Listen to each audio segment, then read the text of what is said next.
오늘 하나님께서 우리에게 주신 은혜의 말씀은 골로새서 3장 10절하고 에베소 4장 24절입니다. 함께 봉독합니다. 골로새서 3장 10절.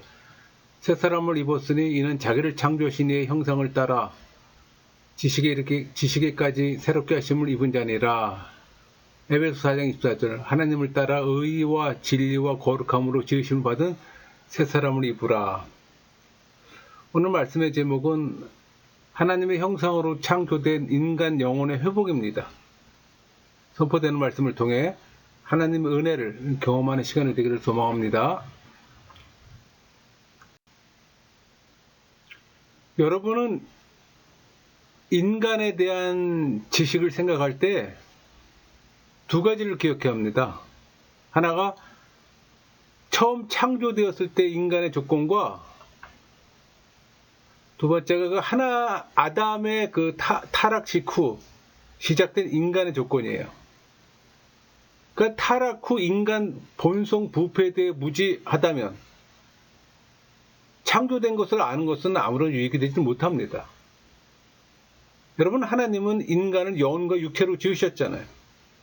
우리 영혼을 보통 영이라고 부르기도 합니다. 누가복음 23장 46절. 예수께서 큰 소리로 불러 이르시되 내 아버지 내 영혼을 아버지 손에 부탁하나이다 하고 이 말씀을 하신 후 숨지시니라. 전도서 10장 7절. 흙은 여전히 땅으로 돌아가고 영은 그것을 주신 하나님께로 돌아가기 전에 기억하라. 그러니까 영은 영, 그 스피릿을 얘기합니다. 그 히브리어로 르하우죠. 르하우. 그러니까 전도자는 영을 하나님이 주신 것으로 묘사해요. 그 말은 영의 본래 주인이 하나님께 있음을 지금 나타낸 겁니다.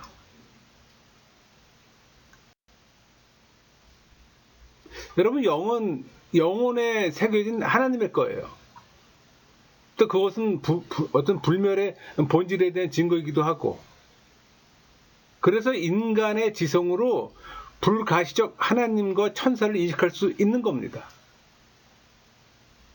여러분, 인간은 의와 지혜와 인자하심을 드러내는 가장 고상하고 놀라운 표본이에요. 영혼은 비육체적 실체잖아요. 그래서 몸보다는 더 고상해요. 그러니까 칼빈은 몸을 가리켜 감옥이라고 표현했잖아요. 혹은 육체 장막이라고 표현하기도 합니다. 그러니까 하나님의 형상이 자리 잡은 이 고유한 좌소는 영혼이에요. 여러분, 참고로 하나님의 형상은 지식과 의와 거룩을 표현합니다. 우리 골로새서 3장 10절에 지식과 에베소 4장 20절에 의와 거룩함 잘 표기되어 있잖아요. 이 세 가지 진리와 하나님 의와 거룩이 하나님의 형상이에요.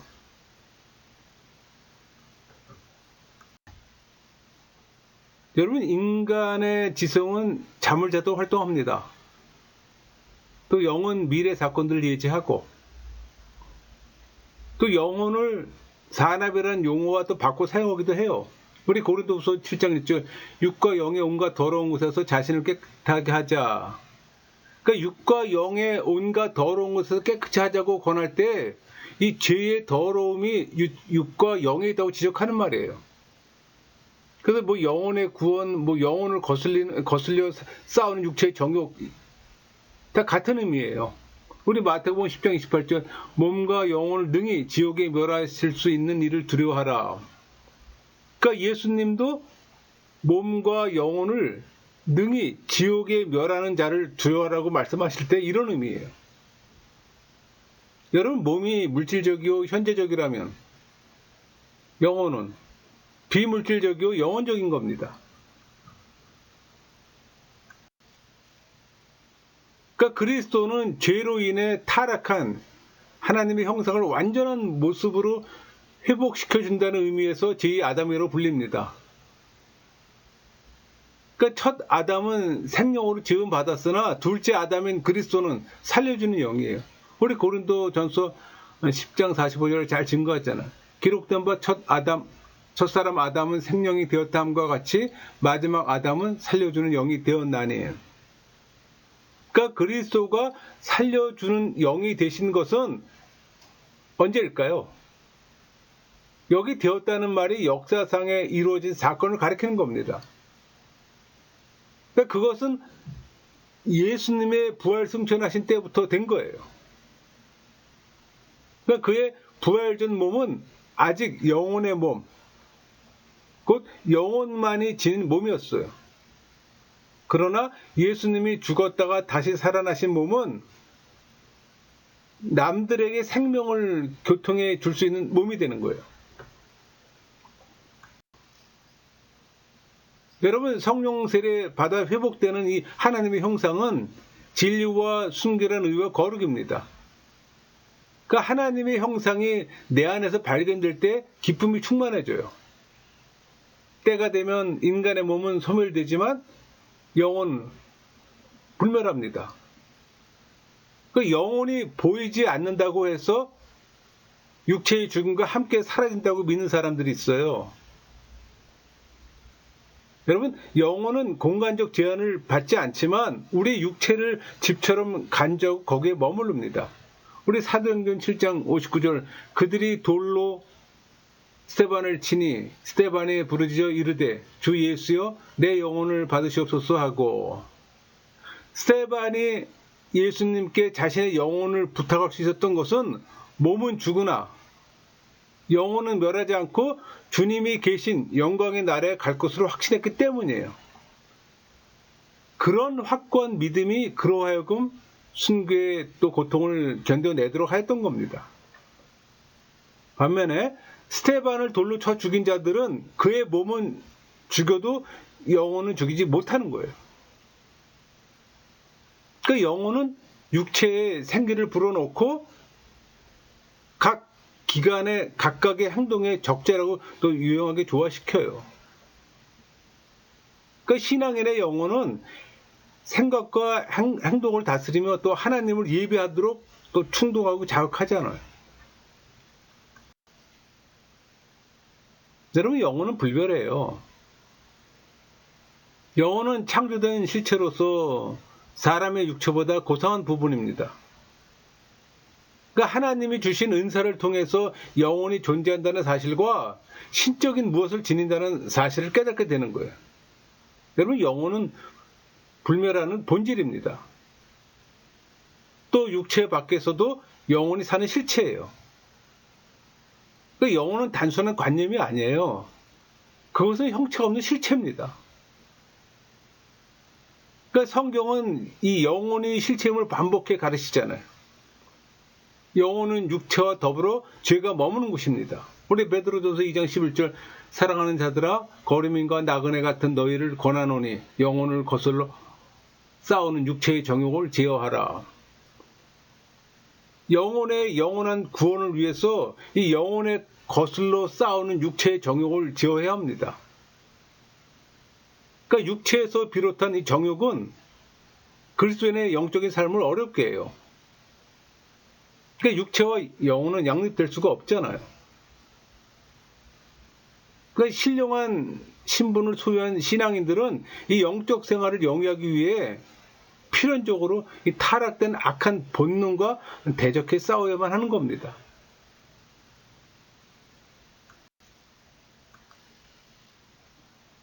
여러분, 하나님은 육체뿐만 아니라 영혼까지도 멸할 수 있어요. 그러나 구원받은 우리에게는 영의 아버지가 됐어요. 그러니까 하나님이 예수님을 우리 영혼의 목자와 감독으로 세우세요. 그게 베드로전서 5장 25절, 너희가 전에는 양과 같이 길을 잃었더니 이제는 너희 영혼의 목자와 감독 되신 이에게 돌아왔느니라, 이렇게 증거하잖아요. 여기서 목자는 구약 성경에서 이스라엘과 하나님의 관계를 나타냅니다. 그럼 신약 성경에서는 구원받은 자들과 그리스도의 관계를 묘사할 때 사용되었어요. 여러분, 감독은 목자와 같은 의미로 사용됩니다. 그러니까 목자의 기능적인 면으로 돌보고 감찰하는 면을 나타내는 거예요. 그러니까 그리스도인들은 과거에 죄인으로서 죄의 종로로 됐잖아요. 그러니까 이제는 그리스도로 말미암아 구원을 얻었을 뿐만 아니라 우리의 목자와 감독 대신 그리스도에게 그 영혼을 보호받아요. 그러니까 사람의 불멸성이 영혼에 있는 겁니다. 그러니까 창조 때의 인간만 알고 범죄로 인한 이 본성의 부패를 알지 못한다면 사람에 대해서 안다고 말할 수 없어요. 여러분, 창조 시에는 완전 무결한 최고의 걸작품이었습니다. 그러니까 불멸의 영혼을 가지고 있었어요. 그래서 하나님이 형상을 지닌 고귀한 존재가 된 겁니다. 그러니까 그 영혼에는 탁월한 은사들과 신적인 그 무엇이 새겨져 있어요. 뭐 그렇다고 뭐 신성을 의미하는 건 아닙니다. 그냥 인성의 고유한 특성을 소유할 뿐이에요. 그러니까 인간의 몸 안에 영이 있다는 이 확고한 증거는 하나님의 형상으로 창조된 사람을 통해 알 수가 있는 겁니다. 창세기 1장 27절 하나님이 자기 형상 곧 하나님의 형상대로 사람을 창조하시되 남자와 여자를 창조하시고, 그러니까 하나님의 형상의 좌소는 심령이지만 불신자나 뭐 종교인의 몸에는 그 영광의 어떤 그 광채도 없어요. 그게 차이점입니다.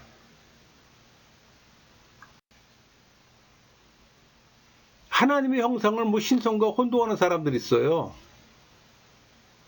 하나님의 형상을 하나님의 모양이라고 말하기도 합니다. 그러나 성경은 형상과 모양을 구별하지 않아요. 우리 창세기 1장 26절 하나님이 이르시되 우리의 형상을 따라 우리의 모양대로 우리가 사람을 만들고, 이 말씀에서 두 단어가 함께 사용된 것은 동일한 개념을 반복하기 위함이에요. 그러니까 병행하는 말이 같은 의미를 지시하며 또 반복적으로 사용되는 것은 히브리어의 흔한 표현입니다. 여러분, 성경에서는 이 형상과 모양을 서로 바꾸어 사용했어요. 우리 창세기 5장 3절 아담은 130세에 자기의 모양 곧 자기의 형상과 같은 아들을 낳아. 형상을 또 대표로 칭하기도 합니다. 그게 창세기 1장 27절 하나님이 자기 형상 곧 하나님의 형상대로 사람을 창조하시되, 또 모양을 대표로 칭하기도 해요. 그게 창세기 5장 1절이잖아요. 하나님의 사람을 창조하실 때 하나님 모양대로 지으시되. 우리 창세기 1장 26절 하나님이 이르시되 우리의 형상을 따라 우리의 모양대로 우리가 사람을 만들고 그들로 바다의 물고기와 하늘의 새와 가축과 온 땅에 기는 모든 것을 다스리게 하자 하시고. 한마디로 형상과 모양은 동일한 대상에 대한 두 가지 표현입니다. 그러니까 하나님께서 영에 대한 속성들을 인성 가운데 부여해 주셨어요. 그래서 사람은 피조물이지만 하나님과 인격적인 교통을 하게 되는 겁니다. 그러니까 사람은 하나님의 형상을 가졌기 때문에 하나님을 아는 지식을 얻게 되는 거예요. 그러니까 사람은 하나님의 형상을 가짐으로써 이성적이고 영적인 존재로서 하나님을 예배하는 겁니다. 쉽게 표현하면은 성령 세례 받지 못한 사람은 하나님의 형상이 회복되지 않은 사람이에요. 그러니까 신앙인이 아닌 종교인이라는 얘기입니다. 하나님의 형상이 회복되지 않으면 참 지식을 얻지도 못하고 하나님을 예배하고자 하는 마음이 샘솟지 않아요. 여러분, 교회 안에서도 예배를 마지못해 하는 사람들 있잖아요. 일주일에 한 번, 마지못해 한 번씩 하는 사람들 있잖아요. 그러나 하나님의 형상으로 회복된 사람들은 예배를 즐겨합니다. 개인 예배는 물론이고 공예배 가리질 않아요. 왜? 그게 즐거우니까는. 말씀을 듣는 게 즐거워요.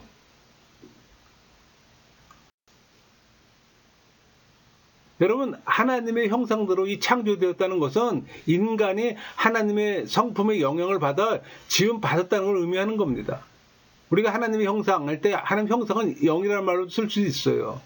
그러니까 하나님의 형상이라는 말은 아담이 처음 받았던 그 온전함을 의미하는 거예요. 아담은 올바른 지성을 소유했어요. 아담은 이성의 한계 내에 자신의 정서를 충족시켰으며 또 모든 감각을 적절한 질서에 따라 조절했어요. 그러니까 아담은 자신의 뛰어남을 창조주가 수여한 어떤 놀라운 은혜의 선물이라고 여겼던 겁니다. 그러니까 하나님의 형상의 좌소와 영혼과 능력이 있다 해도 인간의 육체도 그 광채에 빛나지 않은 곳이 없는 거예요.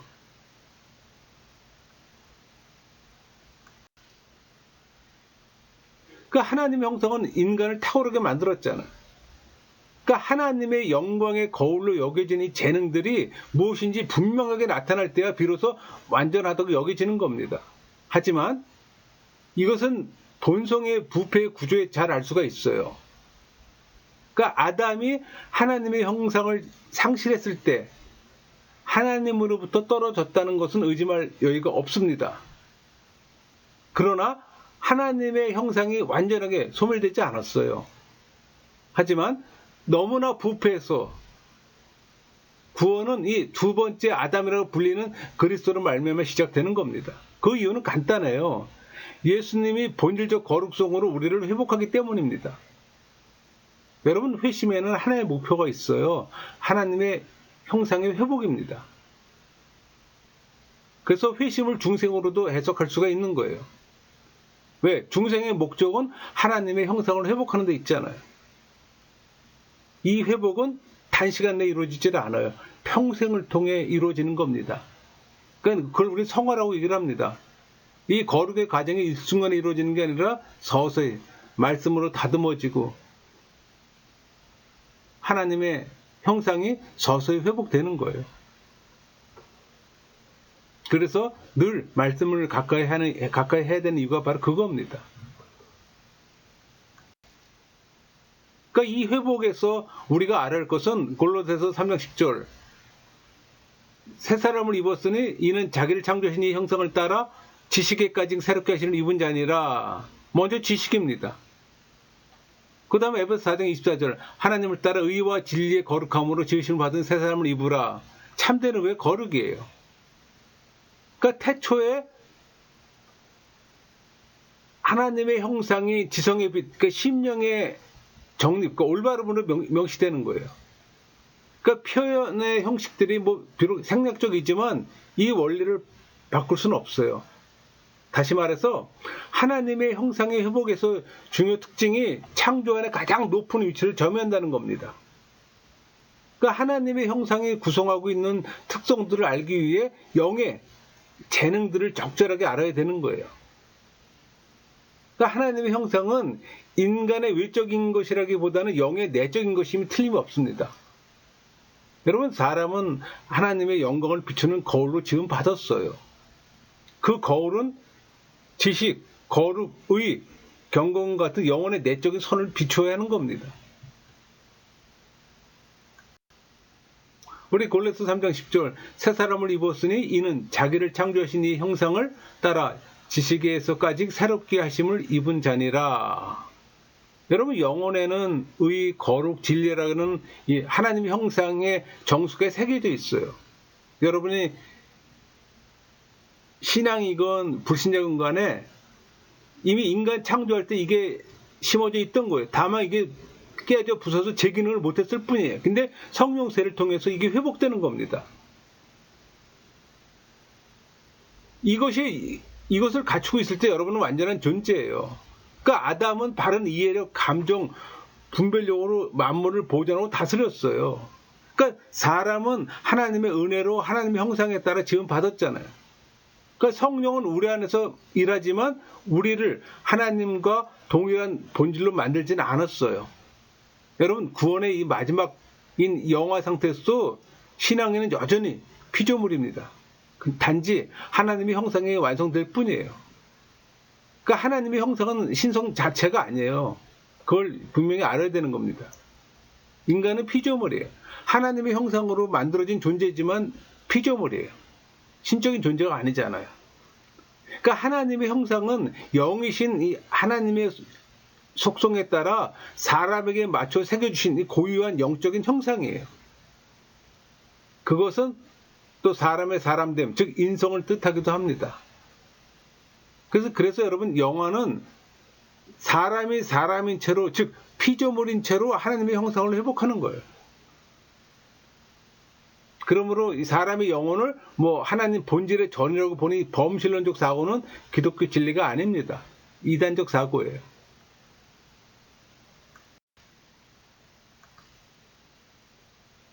여러분, 우리 영혼은 지성과 의지로 구성되어 있잖아요.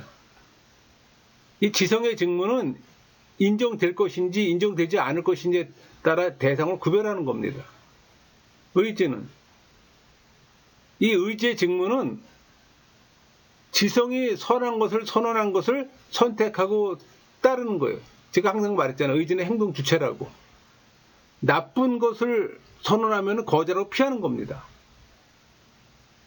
또 마음은 스스로 거동하고 움직이지를 못해요.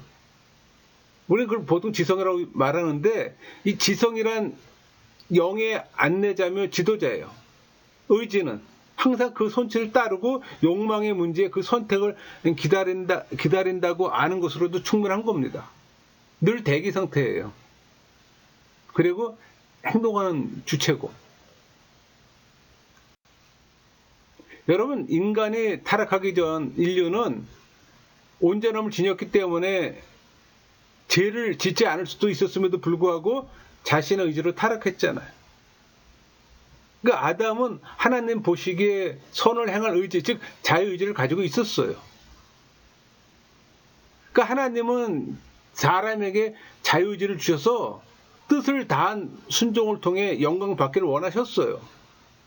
그러니까 자유의지 가운데 순종은 하나님이 받으실 찬양이었습니다. 우리 창세기 2장 7절, 여호와 하나님이 땅의 흙으로 사람을 지으시고 생기를 그 코에 불어넣으시니 사람이 생명이 되니라.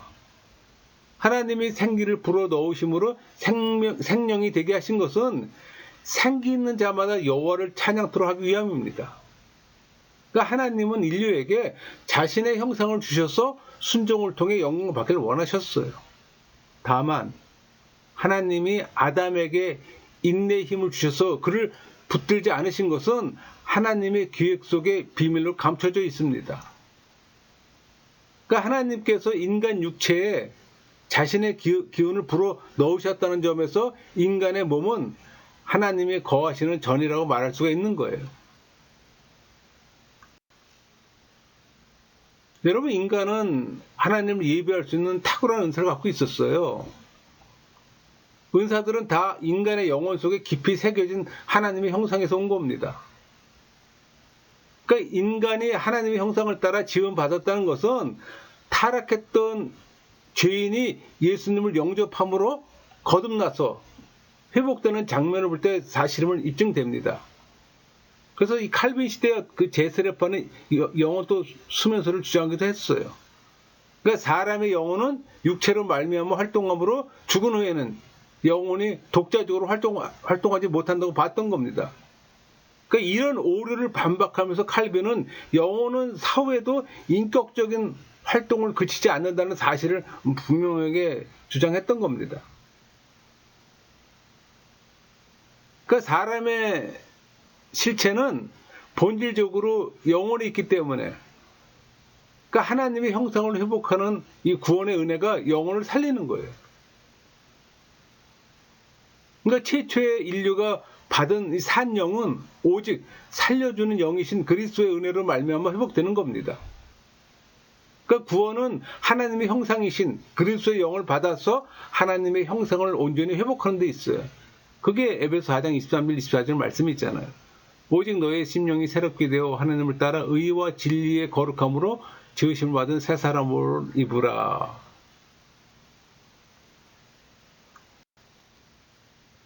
여러분, 영혼의 이 속속은 이성, 양심, 의지로 나타납니다.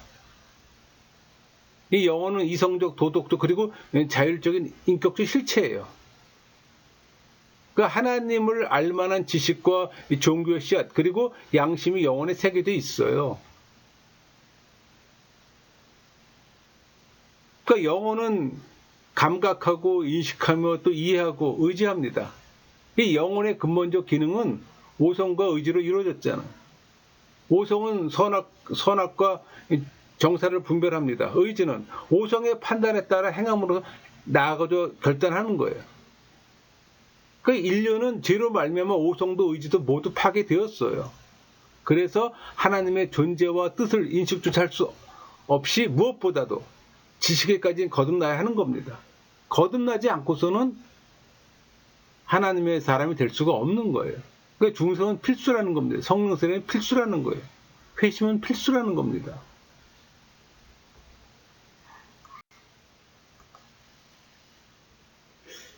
여러분 영혼은 마인드와 하트로 구성되어 있잖아요. 마인드는 지성, 오성, 이성으로 구성되어 있고 하트는 의지, 감정으로 구성되어 있어요. 그러니까 오성은 어떤 대상을 인식하고 판단하는 겁니다. 의지는 행동 주체예요. 그러니까 오성이 선이라고 인정하는 것을 의지가 선택하며 추구하고 오성이 부인하는 것을 의지가 거절하며 피합니다. 그러니까 오성은 영혼의 지도자예요. 의지는 그 종과 같은 겁니다. 그러니까 의지는 오성의 명령에 따라 항상 귀를 기울이고 오성의 판단들을 받아들일 욕망을 갖고 있어요. 그러니까 인간의 영혼 속에 창조된 이 마인드는 선악을 가려낼 수가 있어요.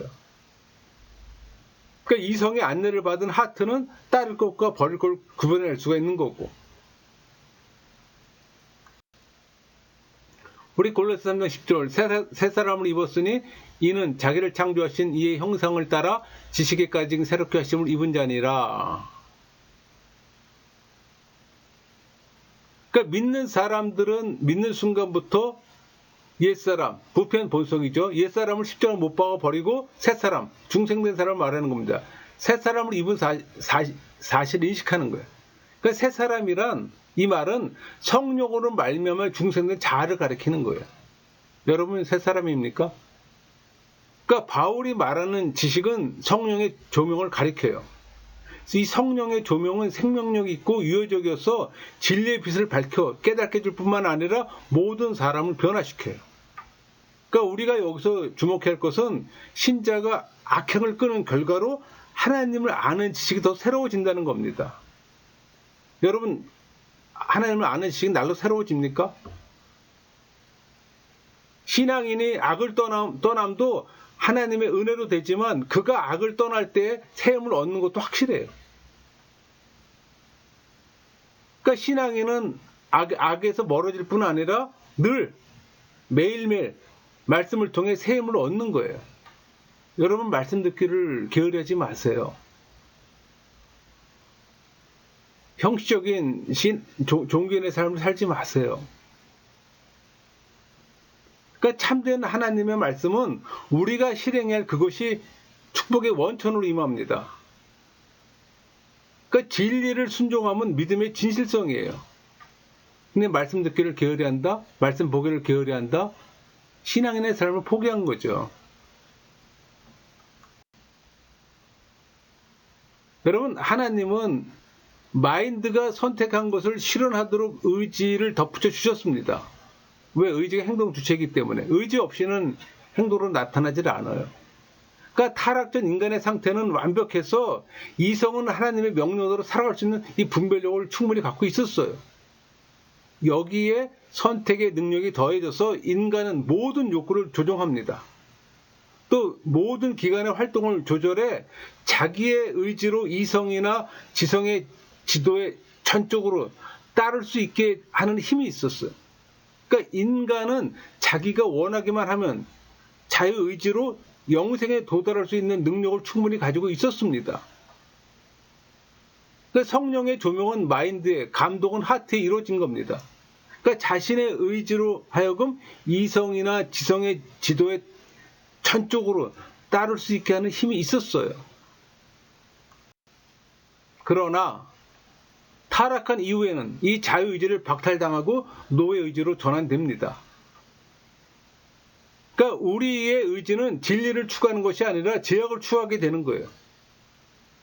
여러분 아담은 순전히 자기 의지로 타락했어요. 이 성경의 범주를 넘어서 질문하는 사람들이 있습니다. 하나님의 은밀한 예정과 계획을 존중해 그 이상을 캐내하지 않는 사람은 지혜로운 사람이에요. 성경이 말한 만큼 말하고 성경이 멈추면 함께 멈춰야 한다는 겁니다.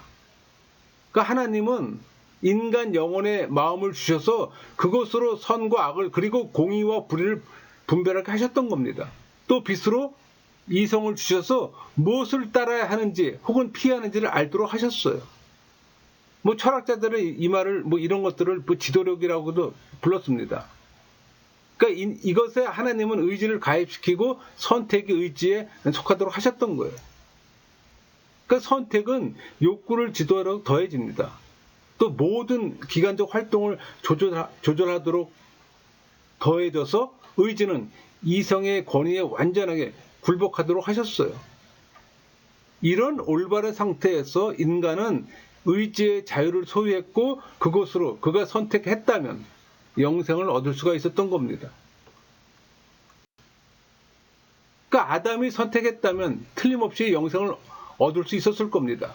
그가 타락한 이유는 자신의 자유의지에 따랐기 때문이에요. 그는 선과 악을 자유롭게 선택할 수 있었을 뿐만 아니라 마음과 의지에 가장 높은 첨념성이 있었던 거예요. 그러니까 인간이 선한 특성들을 부패시켜 자멸할 때까지 모든 기간적 부분은 순종하도록 잘 짜여 있었어요. 그러니까 인간은 타락 이후 아담에게서 그들의 기원을 가져왔기에 유전적 흔적을 받았던 겁니다. 처음에 영의 모든 부분은 청렴함을 갖고 있었어요. 선을 선택하는 의지의 자유와 마음의 순전성이 있었던 겁니다. 정리할게요. 인간은 영과 육체로 창조되었습니다. 또 영이란 어떤 불멸의 본질이고 귀중한 부분이에요. 근데 세대주의는 혼과 영이 다르다고 억지 주장하지만 동의합니다. 혼과 영은 동의해요. 달리 사용될 뿐이지. 몸과 독립적으로 영은 활동합니다. 그러니까 정신적 모든 기능들을 영이 주도해요.